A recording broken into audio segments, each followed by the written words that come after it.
Mina. Saki, you say.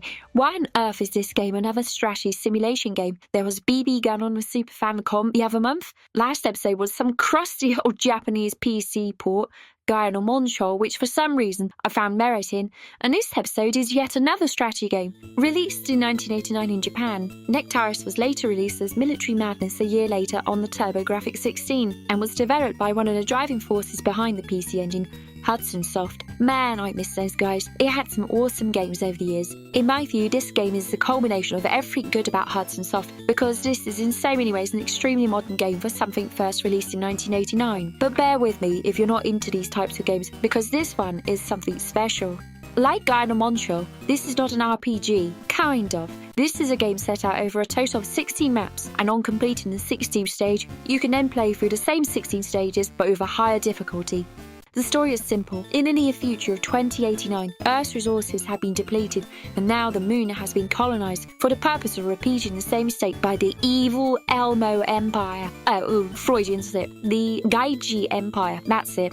Known as the Axis in the Western release, but they want it all for themselves and eventually capture most of the moon. You play as a plucky resistance to overturn the Gaiji Empire and foil their plans to attack the Earth with the MOA weapon they are building. Across missions of increasing difficulty, you will maneuver different units against the enemy Gaiji forces or your friends if you're playing two-player. So what makes this game so modern? Well, it drops you into the genre gently. It drops you into the genre why do I write these tongue twisters? Well, it drops you into the genre gently. Still getting it wrong. Well, it drops you into the genre gently. Yeah, I did it. Allowing you to learn as you play, and it reveals everything to you. You can read and see the game's operating instructions inside the game itself, and you can reveal all the stats you need to know, which will help you win on screen during battle. There's no guessing, no need even for the lovely little black and white manual. You can play this game with just a HuCard in your possession, and each stage has a simple name that acts as a password, so you can dive in at the start of any mission at any time. Okay, let's take a step back and explain this game. In each scenario, you'll be assigned a force of somewhat preset units. You use this force to take out the opposing side by either destroying all of their units or storming their base. At your disposal, you'll have infantry, tanks, airborne units, rocket and missile launchers for ranged attacks, transport and more. Within each category, such as tanks, some will have better attack and defense properties compared to others. Each unit will have a movement range, attack strength, defense strength, and in addition, the distance to which they can attack within, i.e. only an adjacent hex or from a distance. You need to position your units carefully, otherwise some enemy units may launch a long-range attack or have superior movement ability and take out your unit without discrimination. If you attack an enemy with additional friendly support adjacent to the enemy that you attack, they will have a support effect, increasing the rate of your attack's success. The more a unit has success in attacking, their level will raise, but only for the duration of the mission and the lifespan of the unit. If you have a unit that is fully leveled up, its attack and defense stats will double, making it a powerful force to be reckoned with. In addition to this, you can capture factories. Unlike the name suggests though, you can't make something new in these factories. You can only take what is held within them at the time of occupying them, or use the factory to restore a unit you place into it back to full health. For example, if an infantry unit has been shot and reduced from 8 people down to 5, you can place it into a factory under your control, and on your next turn, you can let it out and it will be restored back to 8 people and retain its current level. Sometimes you'll encounter land and air transport, which allows you to transport troops, mines, and even long-range missile launchers.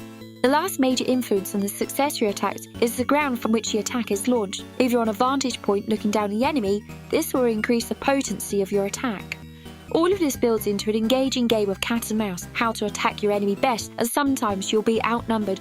But remember, factories can switch sides at any time an infantry unit or a motorcycle group enters it. So if you have taken a factory previously, then the enemy unit's infantry can storm it and take it for their own, including all the units currently in it. Sometimes you'll want to occupy a factory and let out some of the units so that the enemy purposely destroys it, because the chances of actually holding on to it are very slim. During the scenarios, you are going to have to bait units, set up red herrings, gradually pick off units carefully, and return units for repair if you're going up against an increasing might of the enemy. In addition, some units act as great support for certain types of unit, and taking up advantageous positions on the map can greatly help swing the balance in your favour. All of this comes together to make a thoroughly absorbing and engaging game as you figure out a way through it, and it's all presented in a visually clear way. Another real plus point to this game is that when you're playing one player, the computer takes its turn pretty quickly and actions happen fast. Sometimes if you've got the enemy in a bit of a bind, it will take a few seconds to think, but you're not going to be waiting too long before control is handed back to you. I really appreciate this as it keeps the game moving along at a great pace. The graphics are fairly low-key, however, or bland if I'm going to be a bit more blunt. You can easily tell the two sides apart with their blue and green units, and the neutral factories that haven't been captured are in yellow. Landscape-wise, it's all clear, but it's pretty much brown and grey tones. Where some flourish comes in is when an attack is launched, the screen cuts away to a cutscene where you'll see your forces take on the enemy unit that you have attacked, or vice versa. The scenery even changes to reflect the landscape, as well as information showing the stats that will be taken into account with how successful your attack may turn out to be. Sound-wise, the sound effects are good and satisfying, and the music, if small in quantity, is great and changes depending on how you're doing in any given campaign. If you start to overwhelm the enemy, the mood changes up to something a little bit more jaunty, but if you're taking a hammering, the tone turns to a more somber mood. Overall, the game is thoroughly absorbing and plays just as well in single player, and two players just the right, which will make enemies out of friends. Hudson knew they had a winner with this game, as they have remade it more times than I can count. First expanded it in Nectaris, a Japan-only sequel of sorts on the PC Engine, followed by various ports. Honestly, any version is good to play, but the PC Engine original just hits the best, though I must admit the Game Boy version is surprisingly fantastic. In terms of the Japanese level, if you purchase or play the Japanese version, I rate this as beginner in terms of being able to navigate and play the game. Understanding the built-in manual and story is good Japanese study for those learning the language, and I'd rate these parts as conversational level Japanese.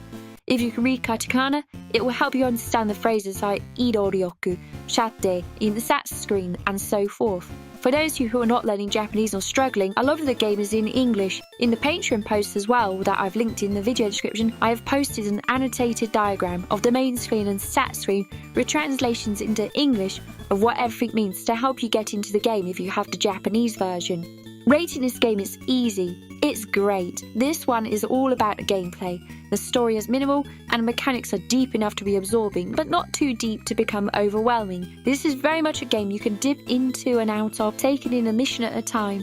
It's so addictive, and if you like strategy games or you're interested in perhaps getting into the genre, I can't think of few better gateways into the genre than Nectaris or the PC Engine. It is such a rad game.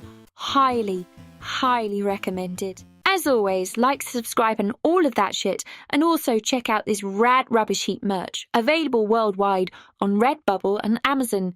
See the links below for how to purchase. I've been Saki Endo, and this has been a Rubbish Heap. じゃあね。ハドソンからネクタリスが出るんだって。ビギナーでも楽しめるシミュレーションだって。